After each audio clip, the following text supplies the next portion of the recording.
Ayan, good day sa inyo mga bro. Ngayon naman, magpapalit tayo ng ignition key set, no? Na genuine ng Honda TMX 155.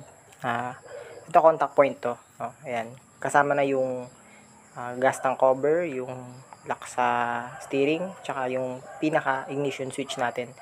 So, papakita ko sa inyo kung paano ba natin to kakabit. Kasi pag dito, pwede naman kayong dito kayo magluwag, no? Dito sa may steering. Pwede naman dyan, kaso naka gilid nga lang yung impact. Although pwede naman siya. Kaso sa akin, mas gusto ko tatanggalin to. Tatanggalin natin yung steering para mas maluwagan at mas mahigpitan natin ng ayos at mas maikabit natin ng mas maalwan, no? Okay? So, dito, tatanggalin lang natin tong 10mm dito sa may T-post tsaka sa may butterfly apart, no? So luwagan nyo lang yan, tapos pwede nyo siyang hugutin kaya yan. So ganyan lang, no? So simple lang. So ako hindi na ako tinamad na tanggalin siya kasi mas gusto ko kasi yung talagang kakabit ko siya ng mas maayos. Ayan. Dito, luwagan natin yung nut sa may butterfly natin. Tapos, pwede natin tanggalin yung pinagsusuksukan, no, ng ating shock absorber. Tapos, luwagan ulit natin tong pangalawang lock nut na may yan. After yung luwagan, pwede na nating mahugot siya. Ganun lang. Simple lang siya. Meron siyang stick bearing dyan. Depende kung anong nakalagay. Kung anong klaseng bearing, no? Steering bearing ang nakalagay. Dito, stick bearing yung in-install nila. So, yun. So, dito, mas madali na natin siyang ma-access. Yan, mas madali natin siyang maluluwagan, no? So, ito, tabi muna natin yan. At, ito, tabi rin natin ito. Para mas maluwag tayong gumawa. So, steering, no? Stick bearing. Yung nakalagay. Yan, meron din siyang washer. Okay. So, ito. Kalasin na natin yan. So, lagay mo natin siya sa karton para medyo hindi siya ma-damage. So, kuha lang kayo ng impact. Mas maganda kung impact, no? Tsaka nyo luwagan. So, yan. Sobrang dali lang niyang luwagan, no? Pero pagka kasi screwdriver lang gamit mo dyan, minsan, sobrang hirap talaga siya. Mas okay talaga kapag impact yung ginamit. Yan.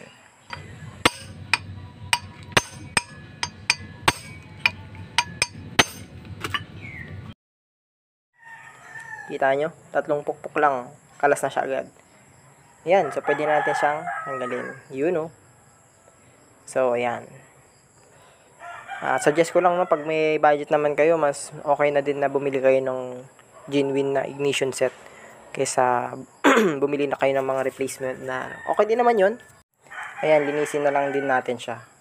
So, mabalik tayo, okay din naman yun, basta piliin nyo lang yung magandang klase na brand. Pero sa akin, mas prefer ko tong genuine na ignition switch set. Ayun, so, kalas pa. So, ito yung part number niya. Ayan, o. Para sa akin, iba pa rin yung quality ng genuine talaga. Ayun, o. Sa pakiramdam lang pag sinususi, ramdam mo na yung ganit na talagang magandang klase talaga siya. Yun, all goods. So, napakadali lang naman ikabit to, no? Sobrang dali lang. Ayan. Testing natin, okay siya, yung dalawang susi. So, ganito lang siya. Kung paano nyo tinanggal yung isa, ganun nyo lang din ibabalik tong bago. Ayan, o. So, dito siya. Hindi naman kayo malilito kasi dyan naman na yung mga guide ng butas. Ayan, so isa-isa na natin ibabalik yung mga flathead na screw. Ayan. So una, gagamit muna tayo ng ordinary na Phillips screwdriver. Tsaka natin hihigpitan ng gamit ang impact drive. So higpitan lang muna natin ng bahagya. Yan.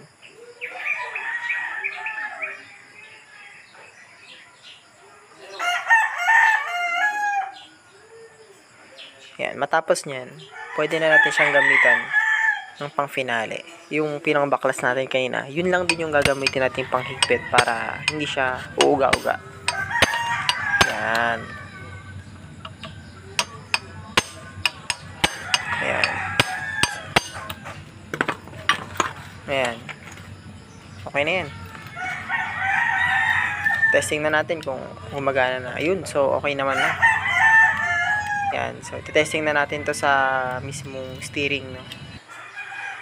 Sa chassis kung maglalak ba siya. So, solid na natin. Ayan.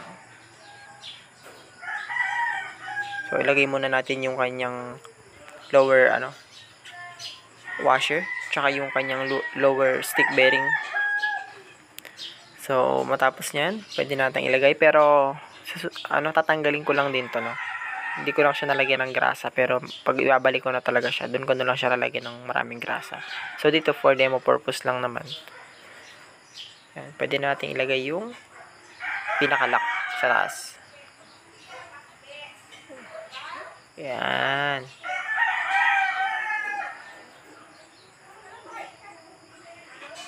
Lagyan natin yung kanyang butterfly. Tapos, konting higpit lang dun sa may gilid para hindi kumawala yung mga bolts and nuts niya. Tayo nyo lang din yung washer tsaka yung pinaka-lock nut. So dito, yung paghigpit dito, nakadepende yan dun sa pinakahigpit. Kung na-adjust nyo na yung unang lock sa taas.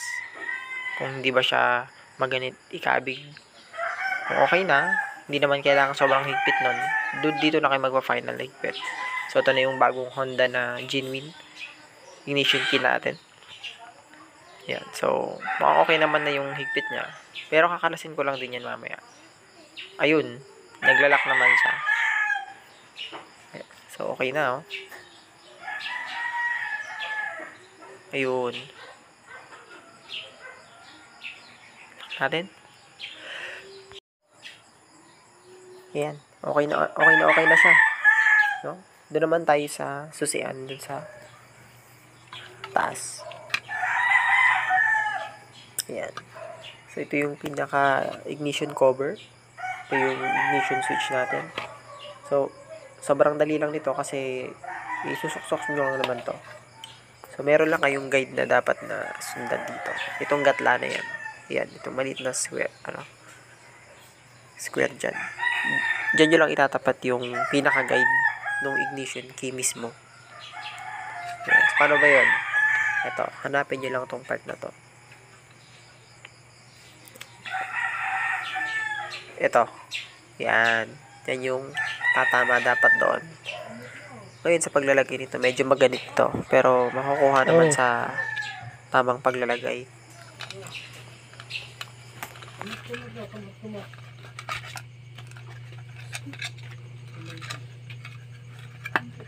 Dito, malinis yung isa dito yung kulay pink eh. Kaya ni dati lang, makapal.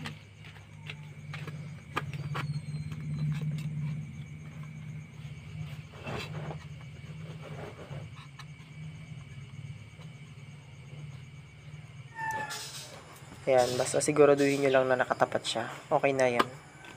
Yun o. Ganyan. Yun. Pag lumusot na siya, idiin nyo lang, no? Ng maigi. At papasok na rin yan.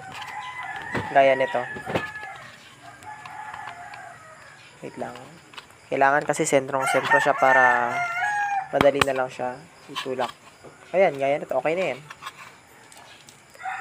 Ayan, diba? Okay na siya. O, diba? Ganda. Yun, oh. Ayos na to.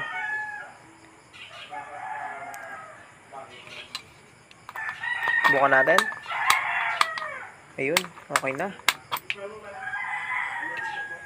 Okay, so Dito naman tayo sa parte ng tangke. Ayan, so bago rin yung tangke natin. Hindi nga lang siya genuine kasi low budget pa yung may-ari. Pero pwede naman na to. Hindi naman na siya yung sobrang mahinang klase. Ayan, so bagong-bago yan. Ayan, linisin muna natin.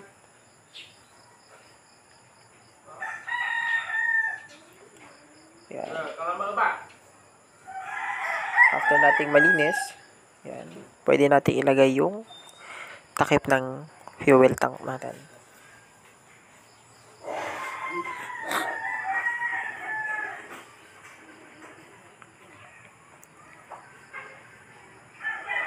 Ayan.